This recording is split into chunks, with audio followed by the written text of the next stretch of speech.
Presos a uma vida cíclica, uma crise de existência. Escrito em 24/3/2020 e gravado 29/7/2020, às 22h43.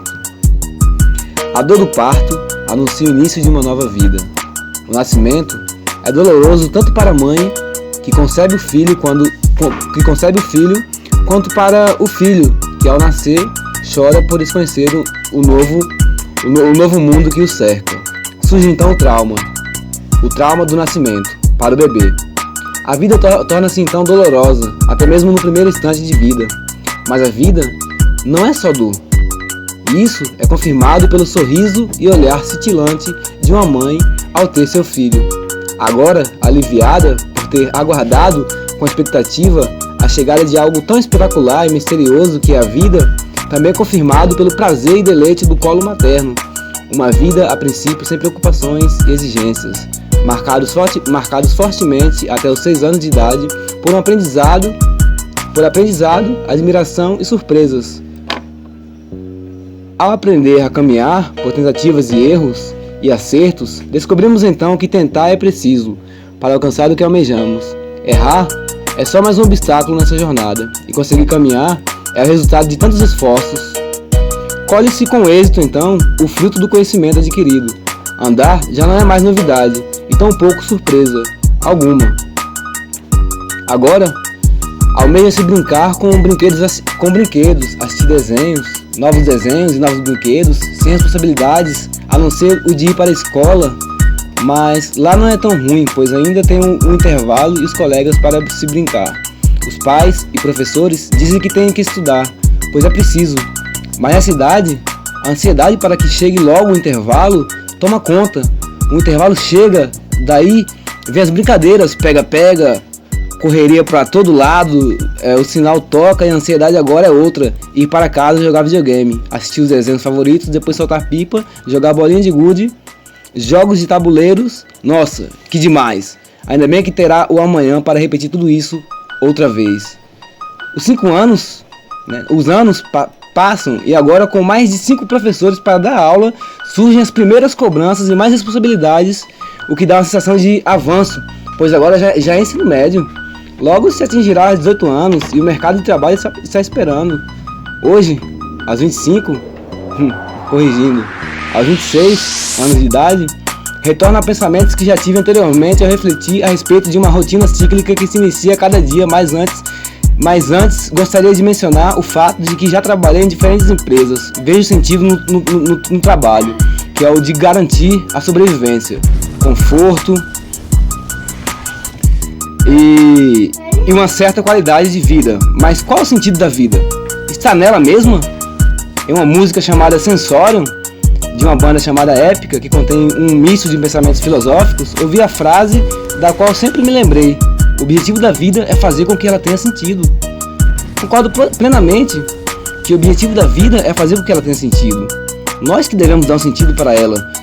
Se pensarmos assim, veremos que isso significa que ela não tem sentido. Não existe um sentido pronto. Para muitos, usufruir da vida com tudo que ela tem a oferecer de bom é o bastante, como ir à festa, curtir uma boa cachoeira, viajar, ir a parques de diversões e parques aquáticos, ouvir uma boa música, ou ir a um show, ter um romance, saborear vários tipos de alimentos, enfim. Mas e depois? Tudo é uma surpresa a princípio. Eu nunca havia ido a uma cachoeira, queria muito saber como era a sensação. Eu não tinha dinheiro para ir, então eu decidi aprender a fazer malabares para poder custear a minha viagem, e assim eu fiz. Houve alguns imprevistos, mas nada impediu de eu chegar ao meu objetivo. Todo o processo pelo qual eu passei tornou-se uma aventura, uma experiência incrível.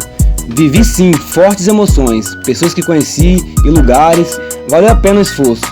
Não se trata de não ter momentos bons e instantes agradáveis. Isso existe, é claro, mas sinto que tudo não passa de jogos mentais no qual somos programados para sentir determinadas emoções e sentimentos de acordo com um evento ou situação vivida. Um pensamento gera uma emoção, assim como a visão que temos de um determinado fato. Assim explica a psicologia cognitiva, sustentada na frase do filósofo Epiteto: os homens não são perturbados, ou seja, não se perturbam pelas coisas que acontecem, mas sim pelas opiniões sobre as coisas. Se temos uma opinião positiva a respeito de algo nossas emoções serão boas. Ainda na psicologia, vemos afirmações como o modo como agimos ou nos comportamos pode afetar profundamente nossos padrões de pensamentos e nossas emoções, ou nossas cognições têm uma influência controladora sobre as nossas emoções e comportamento. Retirei essas afirmações de um livro chamado Aprendendo Terapia Cognitivo-Comportamental, cujo um dos autores é Jesse Wright. A psicologia ou a terapia cognitivo-comportamental tem sido muito eficiente no tratamento contra a depressão, ansiedade, etc. E ao trazer sensações de sentido da vida, de sentido à vida. Na posição em que me encontro, vejo a vida como é de fato. Pouco tempo atrás, fui diagnosticado com transtorno bipolar. Por algum tempo, havia me recusado a tomar os remédios. Atualmente faço uso de 2 medicamentos. Ao ter crises mais agudas, cheguei a tomar 9 comprimidos e fui para o hospital psiquiátrico 2 vezes e quase fui internado no hospício devido às alterações de humor. O transtorno bipolar se caracteriza pelas variações no humor, desde a depressão até a alegria, euforia. O problema é que, junto com a alegria, quando eu estava nesse estado, não tinha medo de nada. Daí surge um enorme risco, que é o de se colocar em situações de risco, sem falar na sensação de ser o todo-poderoso. Antes de ser diagnosticado com bipolaridade, eu havia tido um pré-diagnóstico de suspeita de esquizofrenia, devido aos surtos psicóticos que eu tinha, do qual o sintoma é ouvir vozes, os chamados delírios auditivos e as alucinações. Hoje acredito que meu quadro esteja estável. Eu quis mencionar isso, pois ao analisar toda essa mudança de humor e de percepção, pude constatar da pior forma possível que a mente prega peças, e no final tudo não passa de um jogo de sensações, emoções e percepções sem finalidade alguma. A dopamina e serotonina, considerados os pioneiros no que diz respeito a nos trazer felicidade, estavam sempre lá. Se apresentavam de forma brusca e sem pedir licença. E sim, eu gostava da sensação.